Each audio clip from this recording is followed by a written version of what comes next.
correctly. And we'd go door to door, begging for candy. Sometimes even on the 31st. And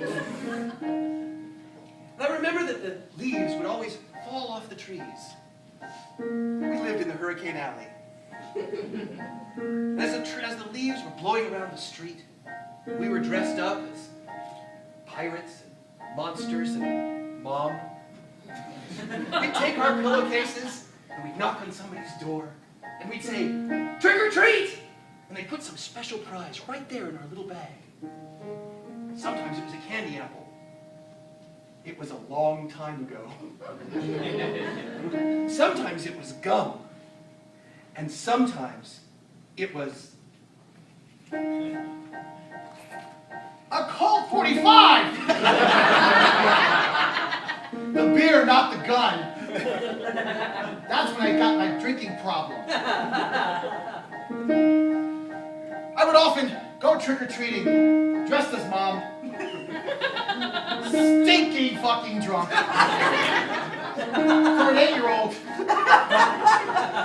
that was pretty sad. That's when I met Uncle Roy. He was nice to me. Real nice to me. I think he thought I was my mom. I lost track of Uncle Roy when the policeman came and took him away. I'll never forget the day that he left. He put his hand on my shoulder. He's like, "Oh, yes? Yes, Roy? Uncle Roy?" Because he was behind me. He said, "Martha." That was Mom's name. "Martha,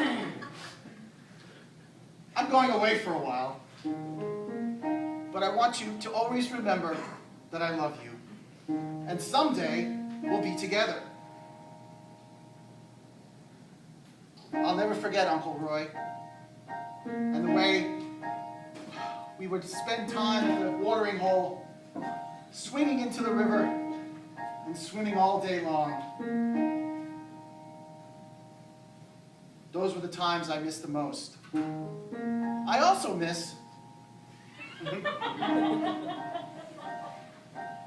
Who?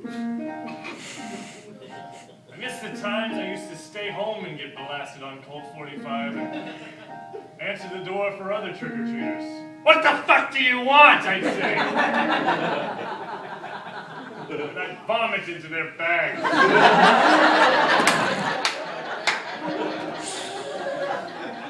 God, I miss Uncle Roy. He taught me how to vomit so well. Every time I think of him, Uncle Roy. But then I got on something called the wagon. Things have been a lot different for me then. I cut way back on the candy.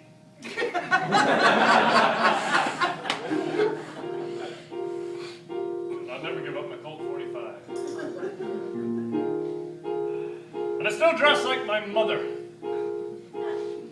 I go and I hang out at Howl-O-Scream every weekend. I really feel at home there. I think every now and then, behind some scarred up, gnarly face, I see Uncle Roy. But it's just never him. So I've decided I'm gonna turn my life around and try to really help other kids. And that is why I've decided to teach my kids all about those old days of Halloween. Take them trick-or-treating every October 31st. Just last year, in fact, I took them from door to door, saying hi to all of our neighbors, even the ones who vomited in their bags. But they know that's all part of the fun. And they always look forward to that one creepy house at the end of the street, because they know special old man who lives there. And as you walk up his front drive, it's decorated with cobwebs, and black cats, and tombstones. But that's not just for Halloween. That's really just who he is. But he really seems to embody the spirit of the holiday. For when the kids dare each other to run up on his porch, ring that doorbell, they know that if they're lucky, that door will fly open, and that old man will be standing there,